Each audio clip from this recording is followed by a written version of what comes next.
Welcome to Scrapyard Diecast Racing. It's the then versus now challenge! Welcome back to the Scrapyard, friends. As you could see by the title card, today's event is Then vs. Now. That's right, we're racing classic, iconic cars versus their modern-day counterparts. Let's see who's facing who and our lineup for the tournament. In race 1, it's the 61 versus the 96 Impala. Race 2, it's the BMWs with the 2002 facing off against the M3. Race 3 is the 64 Stingray versus the 2012 Corvette Z06. Race 4 is the 1972 Skyline versus the 2017 GTR. Race 5 is the 67 Mustang GT versus the 2020 Mustang Shelby GT500. Race 6 is the 71 Datsun 510 versus the 2005 Nissan 350Z. Race 7 is the 69 Camaro SS versus the 2017 Camaro ZL1. And our last race in round 1 is the 71 Ford Maverick versus the 2016 Ford Focus RS. The winner of each race will continue to move on to the quarterfinals, then the semifinals, and finally the final 2 racers will face off in the finals. Wow, I know that's a lot of finals. That's why we came up with this handy chart. Now let's go over those tournament rules. Race rules are as follows. Each race consists of 3 heats. Best 2 out of 3 heats advances. Restarts are only for a double DNF. Make it across the line any way possible, and this is not a timed event. And for the tournament rules, the winner of the race gets 1 point for the team. Winner of the quarterfinals will get 2 points for their team. Winner of the semifinals gets 3 points for their team. And the winner of the tournament gets 5 points for their team. In the event of a tie, the highest scoring member of each team will compete in a sudden death race. You forgot to mention the main reason everyone is racing today, the Grand Championship. Oh yeah, the winner today will face last year's champion for a chance to be crowned the greatest car of all time. And here's last year's champ, the 1988 Monte Carlo SS. What is that? Is that a boat? What? No, it's a ship. You told me to get that. I told you to buy a golden boat? You said go out and buy the biggest championship trophy I could find. And look at that ship. She sure looks like a champion to me. Championship. Championship. One word.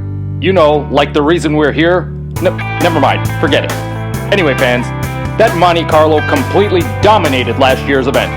This Grand Championship, again, one word, is going to be... Wait, what's that? What are you sure? What is it now? What? Okay, if you say so. What, am I fired because of the trophy? No, the producers told me they want to have race 1 right now. Are you serious? Yes, they're bringing the cars to the track, and they want us in the booth pronto. Wow, fans, what a surprise. This championship is starting now. Here we are at trackside, all set with race 1. Representing Team Then, it's the 1961 Chevrolet Impala SS. Weighing in at 3,750 pounds, the SS, or Super Sport, was a mid-year option package that highlighted the all-new 409 cubic inch V8. This package cost a whopping $53. In 1961, Chevy built 491,000 Impalas, but under 500 of them had the SS package, and of those, less than 150 had the 409 option. So, this is one rare automobile. Let's hope he could keep it looking this beautiful at the end of the tournament. You know, that's the original owner of that 1961 Impala, and he has a photo of when he spent the week right here at the Scrapyard, because back in 1961, the Scrapyard was an inn and coffee shop, not a junkyard. Anyway, representing Team Now, we have the 1996 Impala SS. Chevy revived the Impala SS in 1994, and this time it sold big time. Over the 3-year lifespan of the modern SS, Chevy sold 69,758 Impala SSs. In 1996 alone, Chevy sold 41,941 SSs. 19,085 of them were in black. The other buyers chose cherry or dark green. Borrowing the Corvette's LT1 engine, it was rated at 260 horsepower and 330 pounds of torque. at 4,221 pounds, it was still capable of a 92 mile an hour, 15-second quarter mile. This is the only four-door sedan in today's tournament, so let's hope he does well. Scrapyard Diecast Racing. The officials have cleared the track. Let's get this tournament started. 3, 2, 1, go! The 61 flies off the line. He goes for the He's block. in the air. The 96 takes it. Can we check if the other driver is okay? This is Wild Bob in the yellow jacket. Yellow jacket? He can't see him. Who cares what he's wearing? No, son, yellow jacket. Like a bee. That's what I call my bird. His jacket? His bird? What is this guy talking about? The yellow jacket's the name of my whirlybird, son. This here junk copter. Anyhow, it's looking like that Impala's gone over faster than my Uncle Teddy after a long night of hooch. But our good old boys and girls of the EMS got that driver out plumb quick. And I figure he's ripping a rip down that track once again. Thank you, Bill. It's not Bill, it's Bob. Yes, Bob. Well, let's get to the replay for a closer look. Scrapyard Diecast Racing.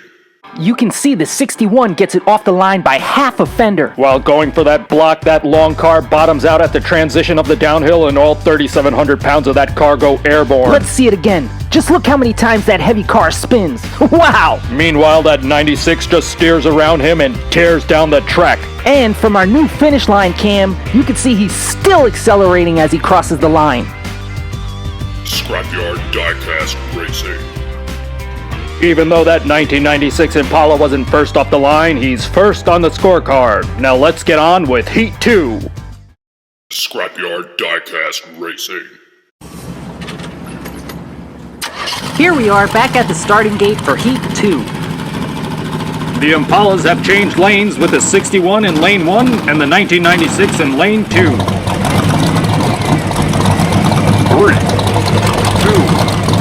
1, go!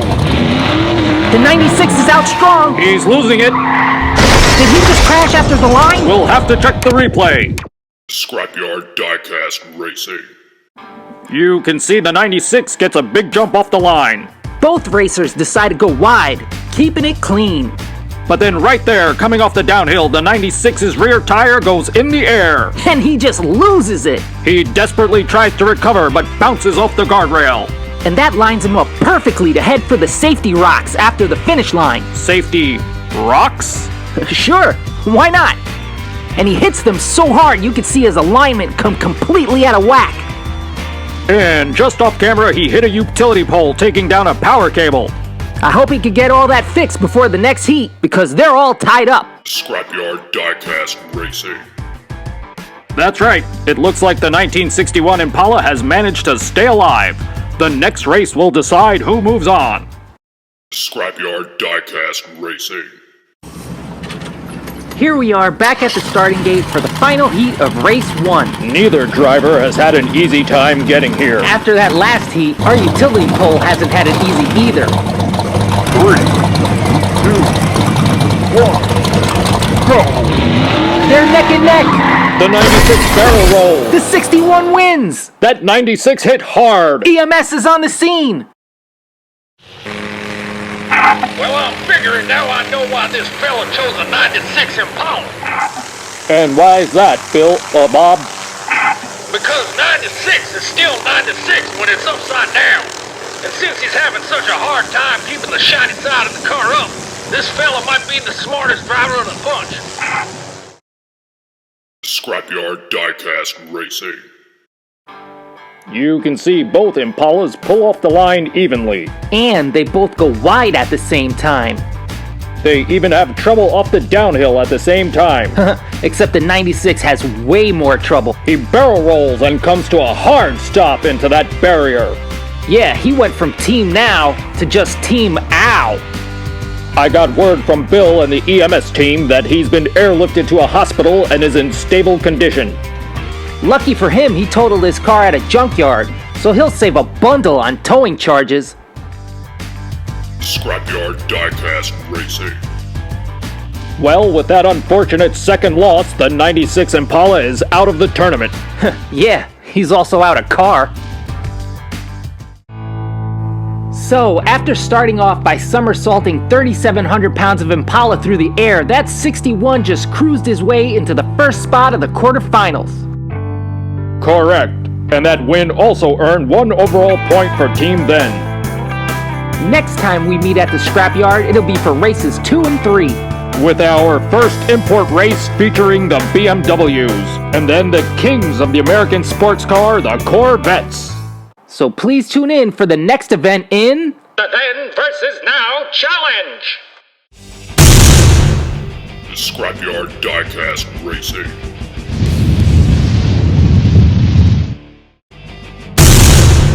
Welcome to Scrapyard Diecast Racing.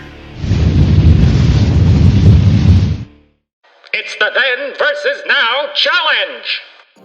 Welcome back to the Scrapyard, friends. We're back with the next 2 races in the Then vs. Now Challenge. We're racing classic cars against their modern-day counterparts. And, in case you missed the rules, basically each race consists of 3 heats. You gotta win 2 out of 3 to continue. Team Then and Team Now are also competing for a team trophy. The tournament winner will face last year's champion for a chance at the Grand Championship, which has nothing to do with boats. Don't start. In our last event, the 1961 Impala SS secured his spot in the quarterfinals. Today we have races 2 and 3, so why don't you tell us who the racers are in today's event? Race 2, it's the BMWs with the 2002 facing off against the M3.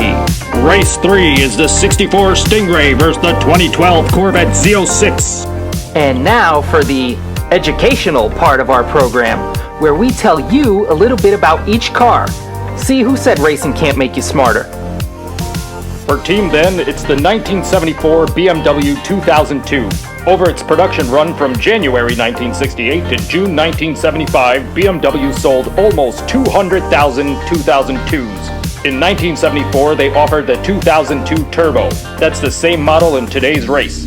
The 2002 Turbo was the first turbocharged production car from BMW. It has BMW's M10 single overhead cam inline-4 engine, which was fitted with a turbocharger and mechanical fuel injection, giving it 170 horsepower and 180 foot-pounds of torque. That's 40 horsepower more than the next most powerful iteration of the 2002.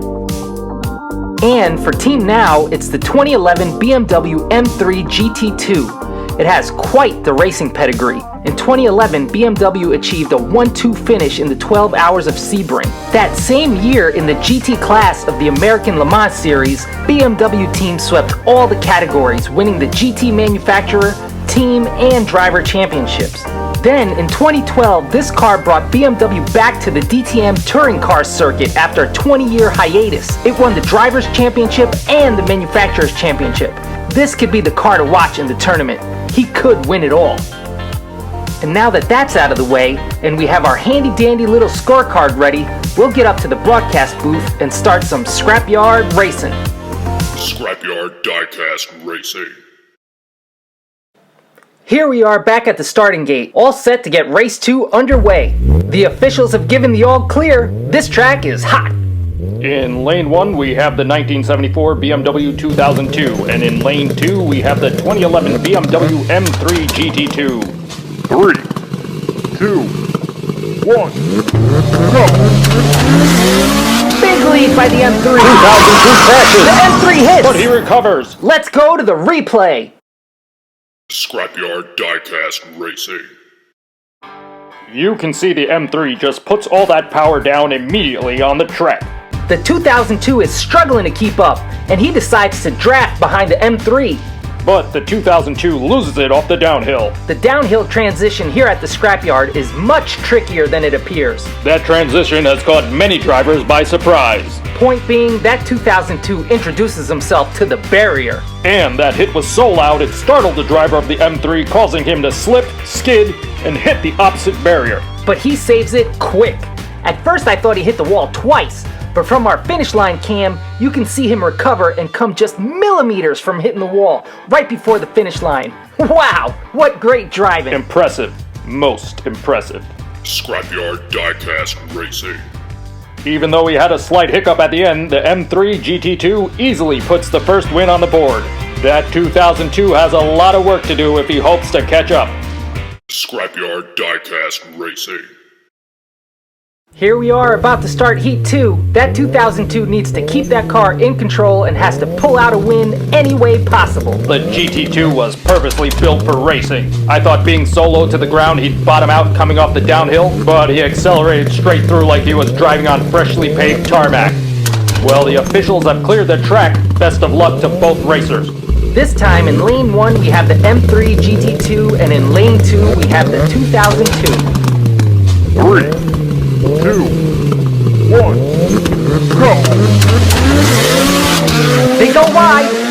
They flag! Is it a tie? It's too close to call. We'll have to wait for the official word. I'm on with the judges right now. They're reviewing the tape. They said it's close, but I don't believe it. The 2002 won it! He's still in it! We have to see that again on the replay. Scrapyard Diecast Racing. Wow, I can't wait to watch this replay. They actually both get off the line at the same time. But look, the 2002 actually starts to lose it before the end of the downhill. I think that's a scrapyard first. The 2002 actually gets both his rear tires in the air. And that causes him to T-bone that GT2. I mean, that was a perfect 90-degree angle hit. That GT2 is so solidly built to endure the 24 hours of Le Mans, it didn't even flinch. But look at that 2002. He just goes with it, shifts into reverse, and wins backwards. Yes, backwards. That 2002 must have been listening at the start of the race when I said he needed to win any way possible. Boy, did he deliver. Let's take a look at it from the finish line cam. Some racers do win by a bumper, but it's usually the front one. Scrapyard Diecast Racing. Well, in what can only be described as an amazing display of reverse drifting, the 2002 has managed to stay alive. Scrapyard Diecast Racing. Here we are back at the gate for Heat 3. After an amazing win, the BMW 2002 has tied it up. The winner of this race will secure his spot in the quarterfinals. Ground officials have cleared the track. We are a go. For the final race, we have the 2002 in lane 1 and the GT2 in lane 2. 3, 2, 1, go!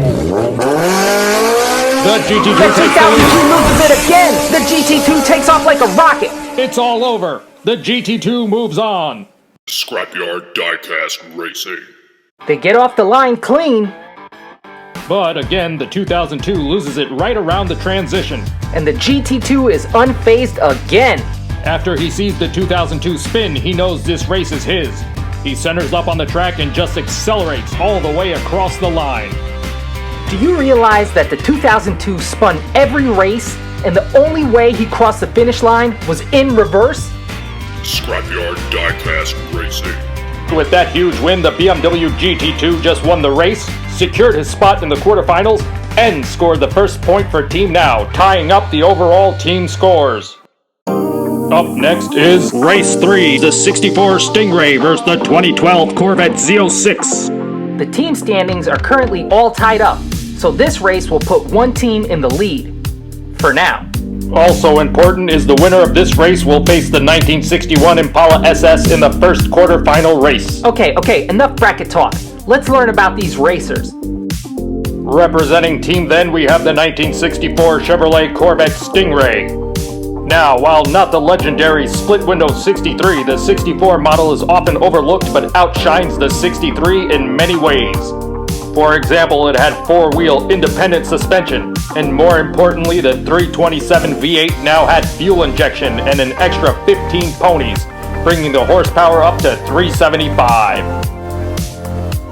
Representing Team Now, we have the 2012 Chevrolet Corvette Z06. This car has a massive 7-liter, 427 cubic inch engine producing 505 horsepower and 470 pound-feet of torque, all matted to a 6-speed manual transmission. This car is light on the road with a 3,300 pound curb weight, but heavy on the wallet, costing almost $102,000 back in 2012. And now, let's get to some racing.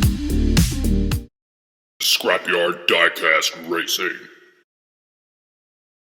We're back at the gates, all ready to start race 3. In lane 1, we have the 1964 Stingray, and in lane 2, we have the 2012 Z06. 3, 2, 1, The Z06 takes the lead. The Stingray corkscrews. Did the Z06 try to block? Let's go to the replay. Yes, but first let's check that driver. Wow, Bob, what's it look like out there? Nope. Nope. Nope what? Nope, as in 64 is not still 64 when it's upside down. It's not even 46. But how's the driver doing? I reckon he's fine. That Corvette's all fiberglass, so it's lighter than a basket of feathers. I'm sure it don't weigh much of nothing sitting on his head. Probably barely even a headache. You want to talk headache? No, we don't. One time I got kicked in the melon while trying to shoe a filly on my uncle's ranch. Talk about smart. Heck, then another time, there was a time when I got hit in the head. Thank you, Wild Bob. Scrapyard Diecast Racing. We can see the Z06 immediately goes wide once that gate opens up. Yeah, almost like he knew the Stingray was gonna flip. Sabotage! Sabotage! Now, before we start pointing fingers, I think it's just smart driving. He knows that by the numbers he has that Stingray beat in every way that matters. So I think he just wanted to stay as far away as possible to avoid any collisions. Well, I guess it paid off because the Stingray literally gets airborne at the transition from the downhill. His car is perpendicular to the track while it's still in the air. And that Z06 drops the hammer and accelerates all the way across the line. And this is what I caught a glimpse of during the race. Right here, you could see the Z06 still tries to go for the block, even after the Stingray flipped. It's actually more smart driving. You said so yourself during the reading of the rules. Drivers win by crossing the line any way possible. So the Stingray could have won while sliding on his roof. I guess you're right, but I'm still not ruling out sabotage. I'd expect nothing less from you. Hey! Scrapyard Diecast Racing. The Stingray ended the heat with a big wreck, and the Z06 ended with a big win. Let's see if he can hold on to that lead in the next heat. Scrapyard Diecast Racing. Wasting no time, the officials have given us a thumbs up for Heat 2. Remember fans, the Stingray needs to win this if he wants to stay in it.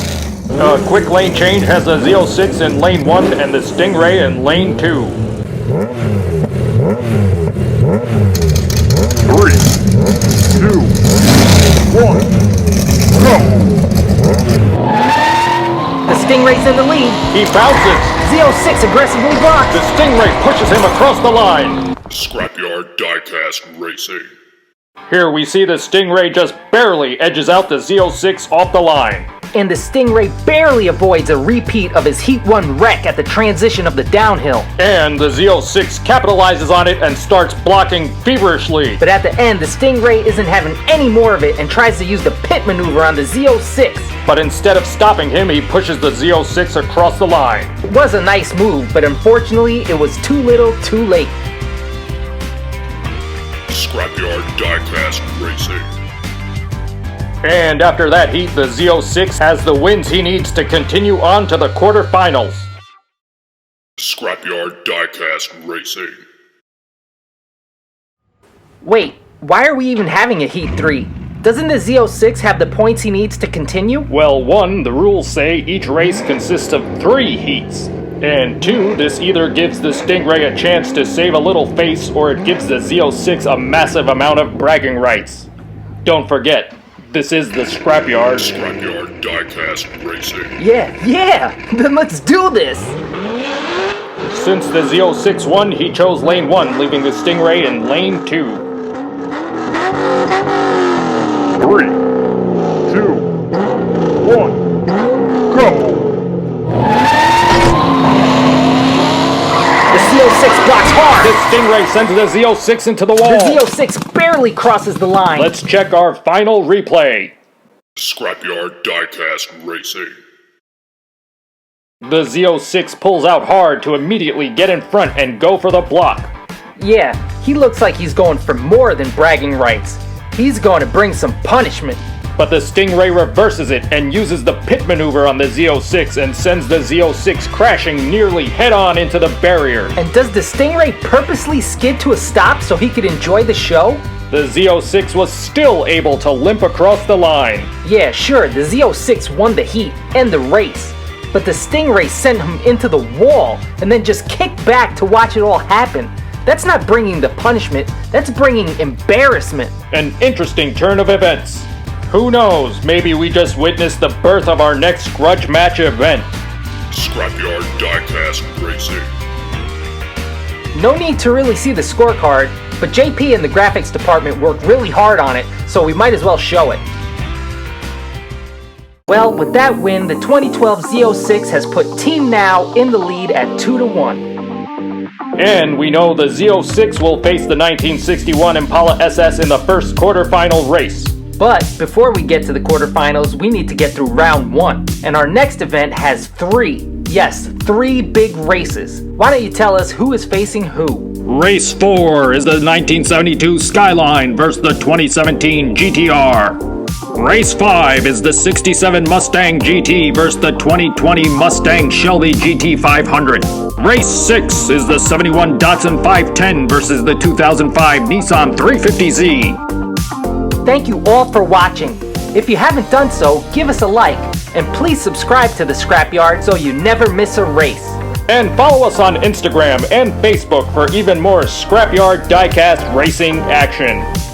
So please join us next time for the next installment of The Then vs. Now Challenge!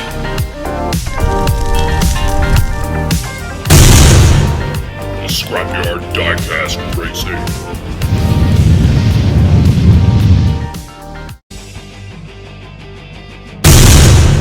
Welcome to Scrapyard Diecast Racing. It's the Then vs. Now Challenge! Welcome back to the Scrapyard, friends, with Round 1, Part 3 of the Then vs. Now Challenge. Team Now is leading over Team Then at 2 points to 1. And the winners of today's races will fill the next 3 spots in our bracket, moving on to the quarterfinals. So why don't you tell us who are the contestants racing today? Race 4 is the 1972 Skyline versus the 2017 GTR. Race 5 is the 67 Mustang GT versus the 2020 Mustang Shelby GT500. Race 6 is the 71 Datsun 510 versus the 2005 Nissan 350Z. And if you haven't guessed it by now, we're racing classic cars versus their modern-day iterations. Now, here's a real quick look at the race rules, and here's a peek at the tournament rules. And the winner of today's tournament will face last year's winner, the 1988 Monte Carlo SS, to see who will be the grand champion. And now, let's jump in and learn a little history about the cars in Race 4. Representing Team Then, it's the 1972 Nissan Skyline HT 2000 GTX. This car was a JDM, or Japanese Domestic Market right-hand drive car. It was nicknamed Hakosuka, and came equipped with a dual overhead cam 2.0-liter S20 inline-6 engine producing 160 horsepower on high-octane gas. However, due to the oil crisis of the late 1970s, this would be the last performance Skyline until its resurgence in 1989. Representing Team Now is the 2017 Nissan Skyline GTR R35. This car, known by its nickname, Godzilla, has an on-demand 4-wheel drive system connected to a dual-clutch semi-automatic 6-speed gearbox with manual shift mode. Its twin-turbocharged 3.8-liter engine produces a whopping 562 horsepower and 470 pounds of torque. Plus, it has a 0 to 60 time of 3.3 seconds and an 11.4 quarter mile. And now that you know a little more about each car, let's see how they do against each other. Scrapyard Diecast Racing.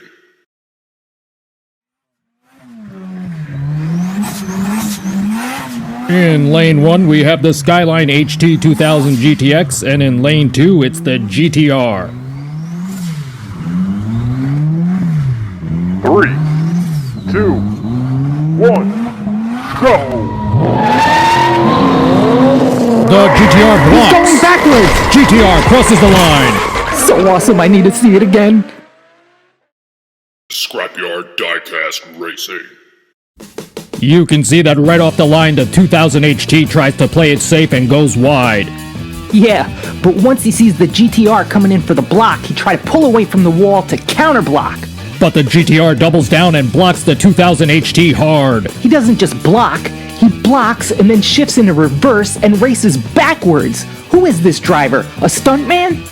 But the 2000 HT isn't fazed by the showboating. He just keeps the pedal to the floor and powers through straight as an arrow. But then, the GTR out-showboats his own showboat by blocking in reverse. And it's a block of race-ending proportions. Yes, that block was so hard to the wall that 2000 HT's emergency engine cutoff kicks in and it's all over for him.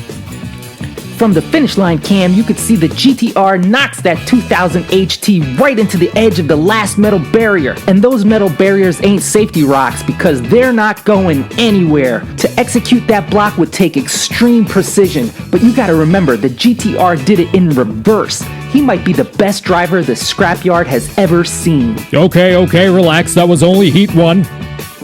Scrapyard Diecast Racing.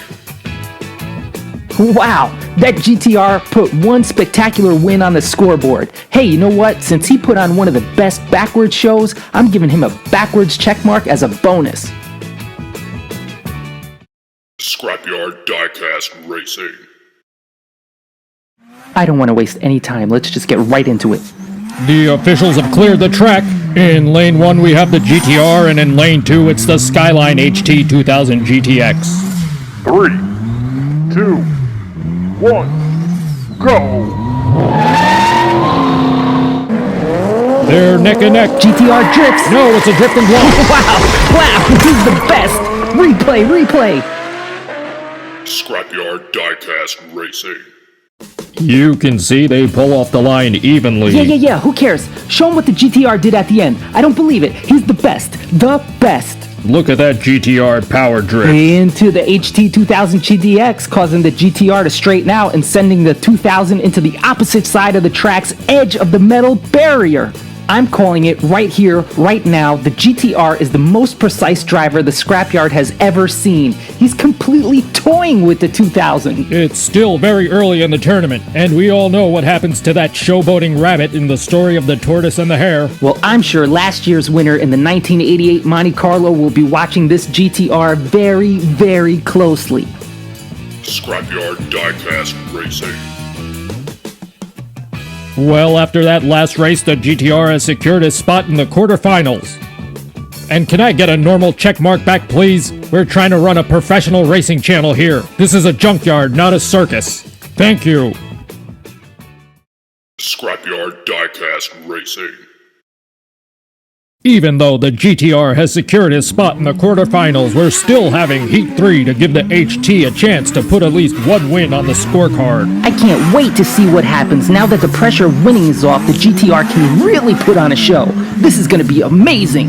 Having already won the race, the GTR gets to pick his lane, and he chose to keep things the same as the last heat, and he'll be back in lane 1. 3, 2, 1, go! The HT goes for the pit. What? Did you see that? It's magic. How did he do that? Replay. Please, a little decorum. We have a driver still on the track. Let's check on him first. Well, now I know, and knowing is half of something or other. Now you know what, Wild Bob. I spent the whole race trying to figure out what the HT stood for, and after seeing how this fella drives, I know it stands for head trauma. Bill, please, a little decorum. Stop calling me Bill. It's Bob. Wild Bob. Scrapyard Diecast Racing. Go ahead. I know I'm not going to get a word in edgewise anyway. Really? Okay, awesome. The GTR pulls out with the lead. The HT tries to pull a pit maneuver to get the GTR to spin.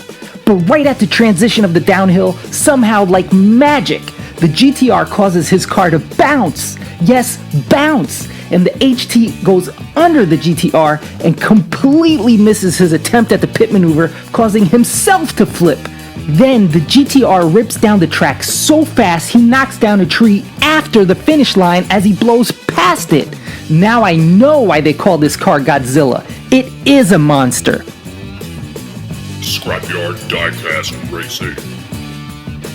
And with that win, the GTR put in 3 wins. Ooh, let me do this part too. Fine. I'm telling you, he's like And a with child that with win, a the new GTR toy. dominated Or this like a race child and with a bag completely full of shut toys. out and shot down any hopes the HT2000 had. He easily moves past to the quarterfinal round. And he scores another point for Team Now, further securing their lead. Representing Team Then, it's the 1967 Mustang GT. The 1967 Mustang body was redesigned and different from the previous 2 years. The car got longer, heavier, and wider. The GT was a special options package that offered a 271 horsepower, 289 cubic inch high-powered V8. It also came equipped with power front disc brakes, grille-mounted fog lights, and a dual exhaust system with quad outlets. Representing Team Now is the 2020 Ford Mustang Shelby GT500. It's powered by a hulking 5.2-liter supercharged V8, cranking out over 760 horsepower and almost 625 pounds of torque, and all that brings in consistent quarter miles in the low 11 seconds. This car is so powerful, it's less Mustang and more Clydesdale. Scrapyard Diecast Racing.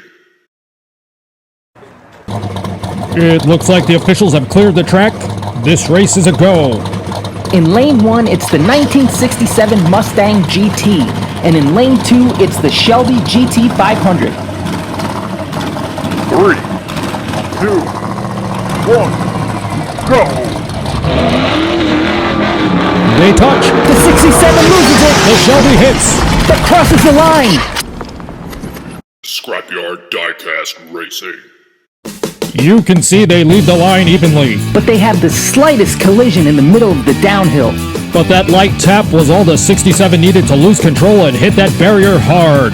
Yeah, but that hit is nothing compared to how hard the GT500 hits the opposite barrier. His rear wheels get up off the ground.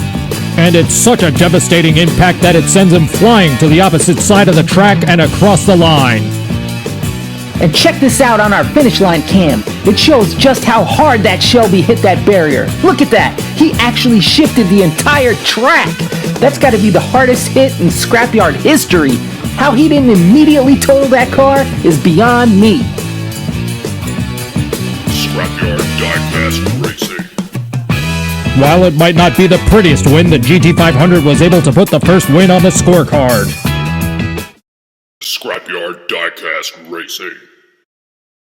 We want to give a big thanks to the wrecking crew here at the Scrapyard for getting the track back into position. The officials have double-checked their work and given this heat the thumbs up.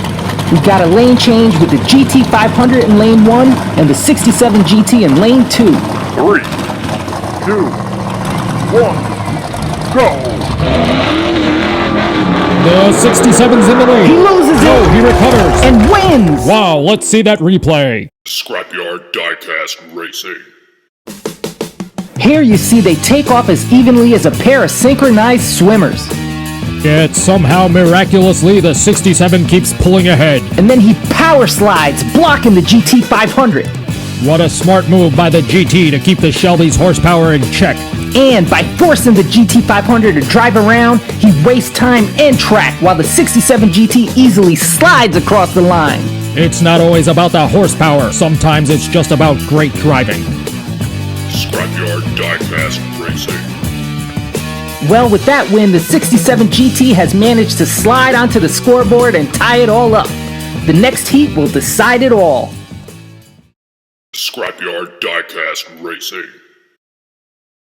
Here we are back at the gate to start Heat 3. And this one's not just for bragging rights. It's for the win and a spot in the quarterfinals. The officials have given us the salute.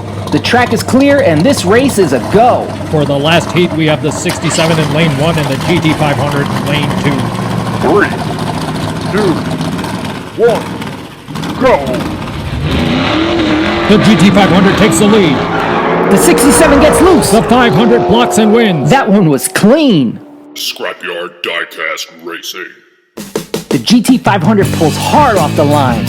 And he keeps half a car lead the whole length of the downhill.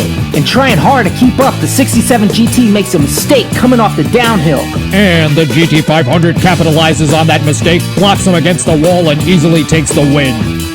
That GT500 just put on a textbook show of how winning should be done. Scrapyard Diecast Racing. And with that making it look easy win, the GT500 wins the race. Plus, he just secured his spot in race 3 of the quarterfinals. Furthermore, that's one more point for Team Now. It's looking increasingly harder for Team Then to catch up. They need to start putting some wins on the board if they hope to stay alive in this competition. Representing Team Then, we have the 1971 Datsun 510. This car was part of Datsun's Bluebird series. It was equipped with a downdraft carbureted 1.6-liter L-series inline 4-cylinder engine made by Hitachi, which produced 96 horsepower and 100-mile-an-hour top speed. This small car has quite the racing credentials, winning its class in the 1971 and 72 Trans Am series. Representing Team Now, we have the 2005 Nissan 350Z MT Track Edition. This car came factory equipped with a 6-speed manual matted to a 3.5-liter V6 producing 300 horsepower and 260 foot-pounds of torque. This 350Z is capable of a 5.8 second 0 to 60 time and a 14.3 second quarter mile. Scrapyard Diecast Racing. Looks like the officials have cleared the track. Let's get race 6 started. In lane 1, it's the 1971 Datsun 510, and in lane 2, it's the 2005 Nissan 350Z. 3, 2, 1, go! The 350Z blocks. 510 is into the wall. He stalls out. The 350Z wins. Scrapyard Diecast Racing. You can see the 350Z immediately using that extra horsepower to block the 510 into the wall. The 510 uses the pit maneuver to get the 350Z to spin. And spin it does, but he reverses it and sends the 510 into the opposite wall. And the 510 goes into the wall. Brutally. The impact actually sends him spinning backwards. It causes him to stall out instantly, but he still manages to park his car against the opposite barrier. That was a lot of car control under pressure. Meanwhile, the 350Z is able to correct himself, cross the line, and straighten himself out with the help of those safety rocks. Again with those safety rocks. They worked, didn't they? Scrapyard Diecast Racing. Anyway, safety rocks aside or not, the 350Z was able to skid across the line and score the first win in race 6.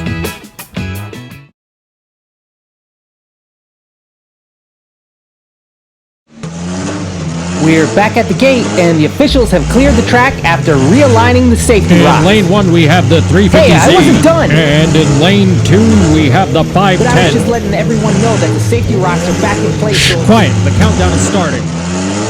3, 2, 1, go! It's the 510 off the line. he blocks! The 350Z stalls. Replay, replay, replay! Scrapyard Diecast Racing. The 510 gets a quick launch off the line. And this time the 510 blocks the 350Z into the barrier, causing the 350 to stall out. It's a complete reversal of the last heat. Exactly, especially since the 510 loses it and at the end uses those safety rocks to straighten out. That's it.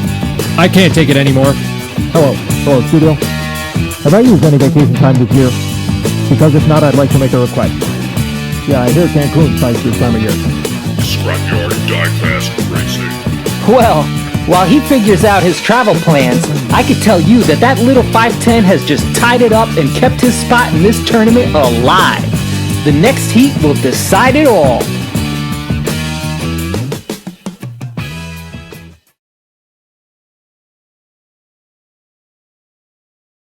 We are back at the gate where the officials have cleared the track for the final heat of the day. Safety rocks double save. Don't even start. Fine. And lane 1 is the 510. Lane 2 is the 350Z. And at the end of the track, keeping things safe are the safety rocks. What did I just say? 3, 2, 1, go! The 350 blocks. The 510 is into the wall. What was that? Was that a 720 across the line? And did you just see what saved him? It was the safety rocks. Safety rocks. It was the safety rocks. Shh. Let's just get to the replay. Scrapyard Diecast Racing. Looking here at the replay, you can see it was actually the 510 that tried for the block first. But the 350Z reverses it and the 510 loses it at the transition. And the 510 driver works hard to keep that car from flipping. What great car control. What an incredible save. You bet that was close.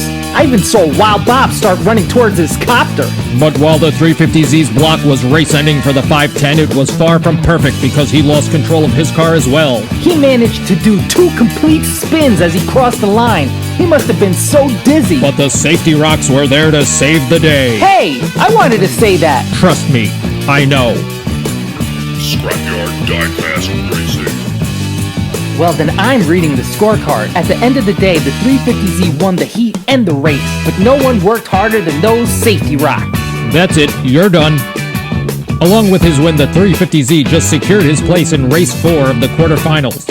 And looking over the team score, it seems like Team Then had a really rough day and is trailing Team Now 1 point to 5. Can Team Then even catch up at this point?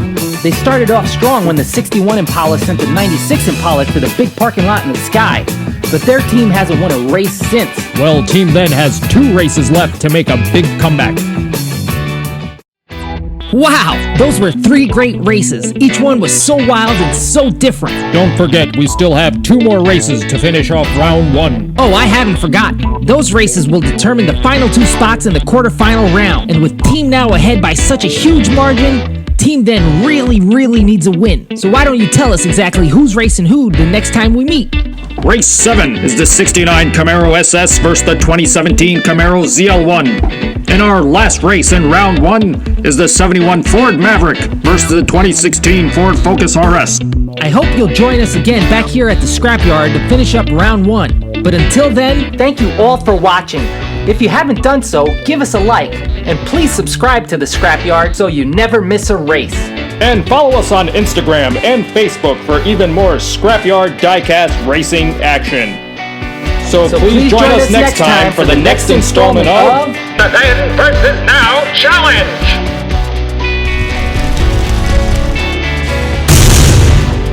Scrapyard Diecast Racing.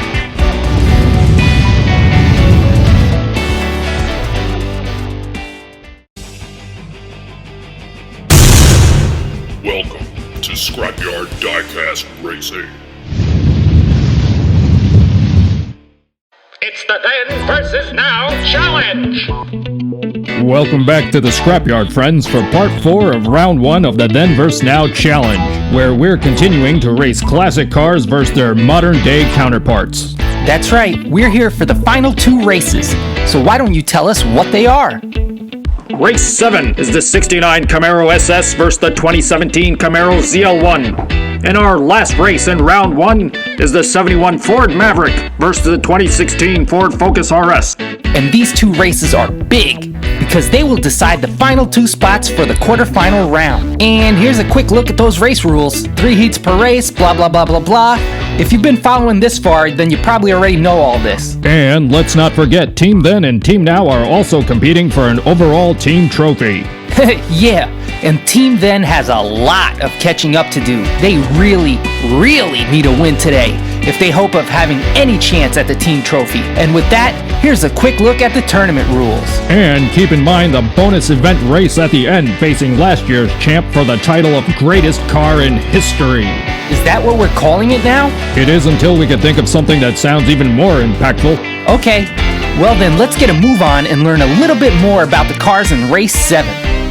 Representing Team Then, we have the 1969 Chevrolet Camaro SS. The Camaro SS 396 to be exact, which comes equipped with a turbojet Mark IV big block L78 engine with the L89 aluminum heads, producing an impressive 375 horsepower. All this is paired to a 3-speed manual transmission. There were only 311 of these cars made. This is one rare collector's car, so let's hope this driver knows what he's doing. Representing Team Now, we have the 2017 Chevrolet Camaro ZL1. This car has a supercharged and intercooled pushrod 16-valve 376 cubic inch 6.1 liter V8 with aluminum block and heads, direct fuel injection, all connected to a 10-speed transmission. Man, and I thought only bicycles had that many speeds. All that put together gets you a colossal 650 horsepower and 650 pounds of torque, plus a 3.4 second 0 to 60 time and a quarter mile that zips by in just 11.5 seconds. Scrapyard Diecast Racing. Looks like the officials are just as excited to get today's event started, and they've already cleared the track. In lane 1, it's the 1969 Camaro SS, and in lane 2, it's the 2017 Camaro ZL1. 3, 2, 1, go! It's the ZL1 off the line, The 69 barrel rolls! and he slides his way across the line. He's upside down! So you know what that means. I reckon I haven't seen griddle cakes flipped as much as those flapjacks on Team Zen. Please, we're supposed to be impartial commentators.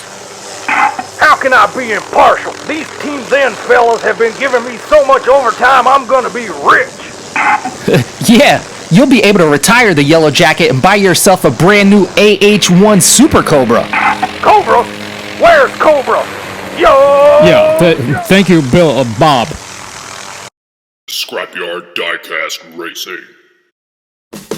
You can see the ZL1 rip off the line as soon as that gate goes up. And he's a full car length ahead for the length of the downhill. And desperately trying to catch up, the 69 loses it at the transition of the downhill. He doesn't just lose it, he loses it in breathtaking fashion.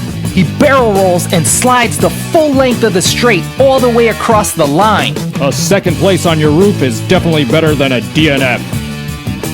Scrapyard Diecast Racing. Well, the ZL1 just rocketed himself on the scoreboard with today's first win. Scrapyard Diecast Racing.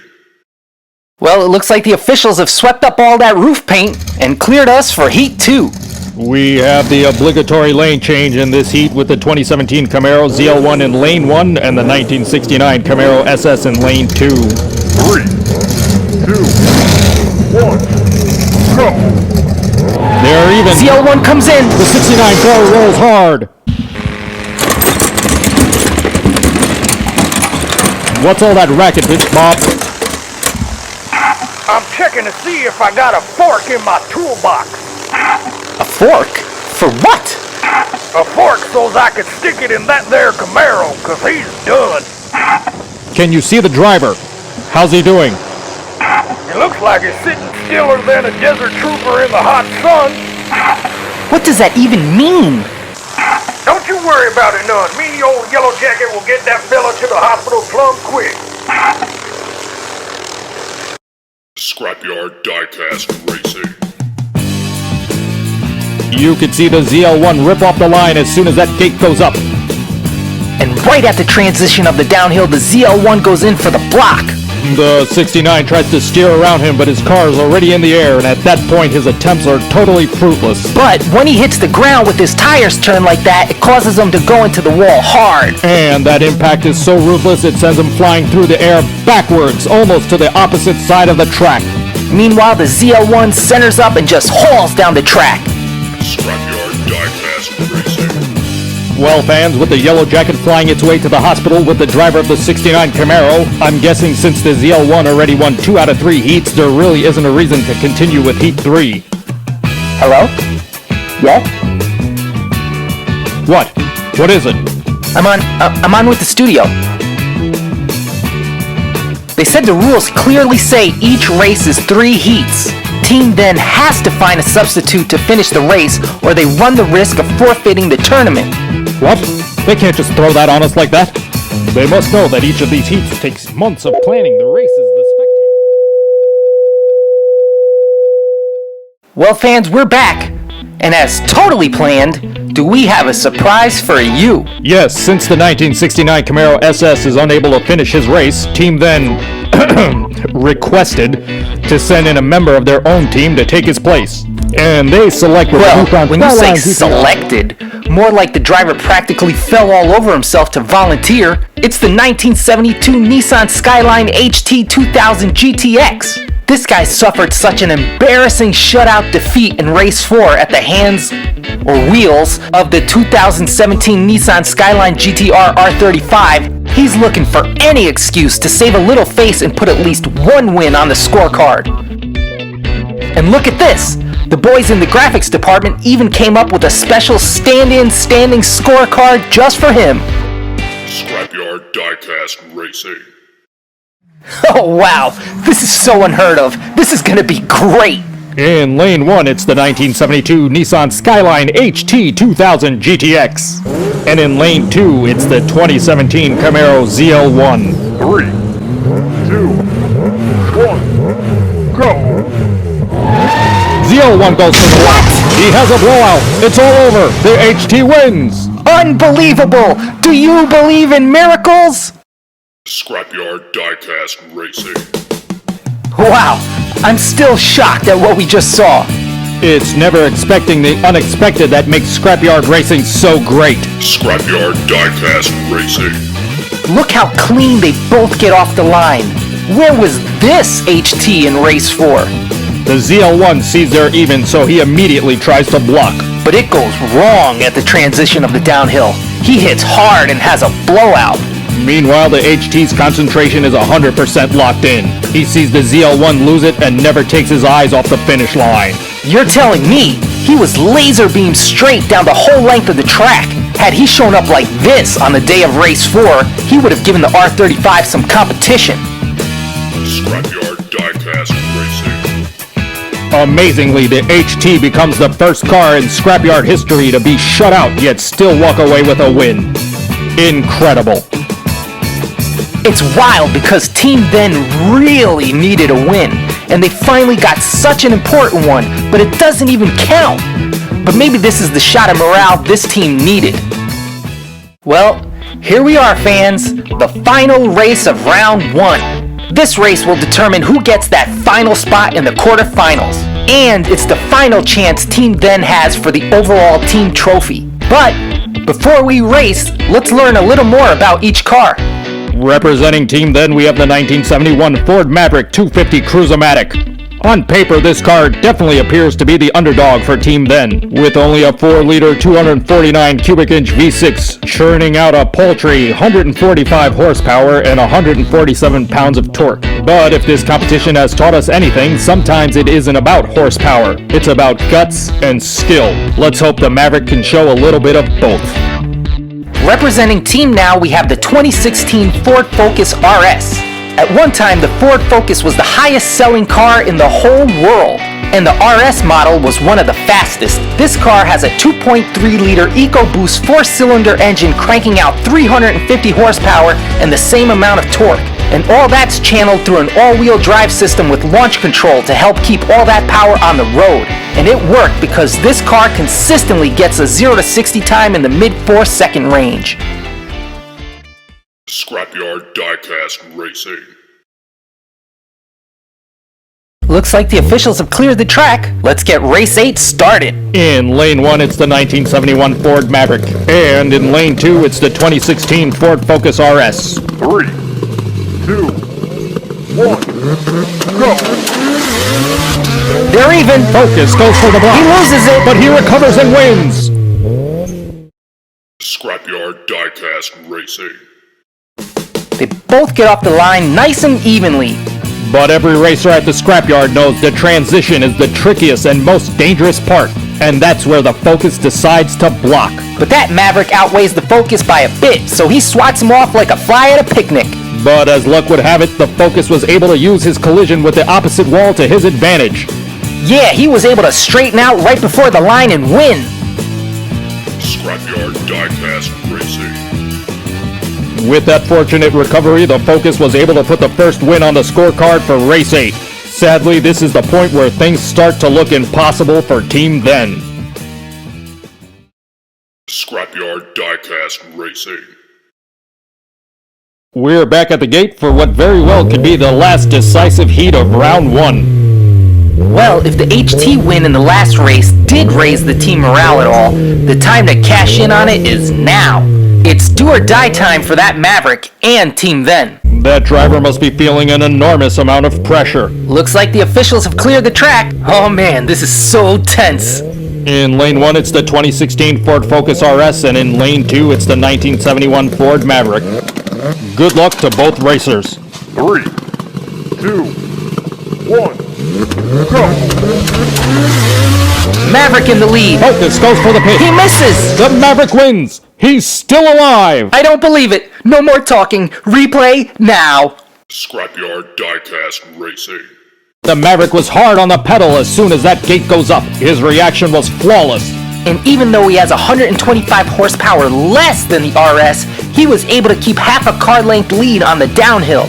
And while trailing behind in a last-ditch effort, the RS tries a sliding pit maneuver. Yeah, but the only thing he manages to hit is the wall, and it cost him. Meanwhile, the Maverick, again with a heart surgeon's level of concentration, keeps his eye on the finish line and doesn't even flinch. What a performance. Scrapyard Diecast Racing. With that win, the Maverick not only put a win on the scorecard, but he's just given a life-saving jolt to his and Team Ben's dream of winning this tournament. Scrapyard Diecast Racing. This is it. The final heat of the final race. Well, Well, what? there could be a double DNF, and we'd be forced to do a restart. I stand corrected. This could be it. Perhaps the final heat of the final race. For what could be the last time, we have the Maverick in lane 1 and the Focus in lane 2. 3, 2, 1, go! They're neck and neck. The Maverick blocks. He hits the wall and wins! It's inconceivable! The upset no one saw coming! Unbelievable. The Maverick has single-handedly kept Team Then in the competition. Scrapyard Diecast Racing. It seems like the RS was going to stay wide and clear of that Maverick and use the all-wheel drive and horsepower advantage to try to win. Yeah, but all the launch control in the world couldn't help him predict that the underpowered Maverick was gonna try and block.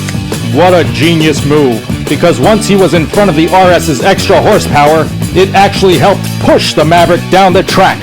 And then the Maverick goes for some crazy pinball type of block I've never seen before. It sends the RS flying backwards and himself across the line. That does it.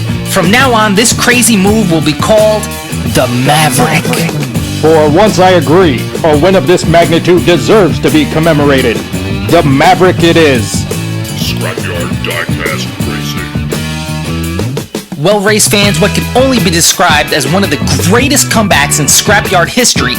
The Maverick manages to come back from a deficit, win, and keep his whole team in the competition. It seems the HT's win in the last race was what Team Then needed to regroup and come back with a vengeance.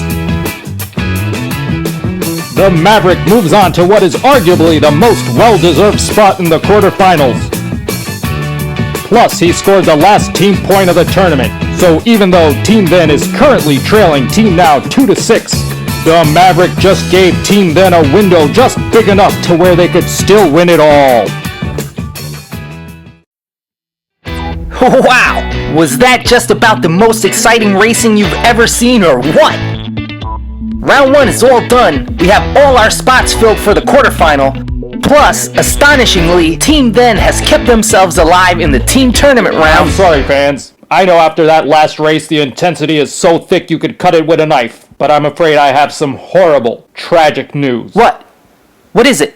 We just got word from the studio that the driver of the 69 Camaro SS didn't make it. No! Yes, unfortunately. And it looks like all the drivers have already made their way onto the track to pay some small bit of tribute.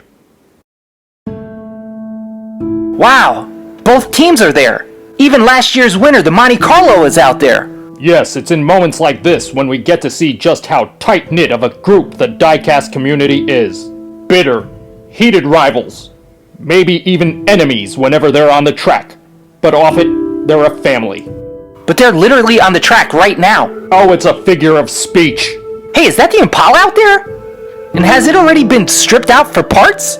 Well, yes, he did need to cover his entry fee and towing charges after he totaled his car. This is a fully functional junkyard after all. But regardless, he wanted his car on the track one final time to pay respect to a fellow fallen racer.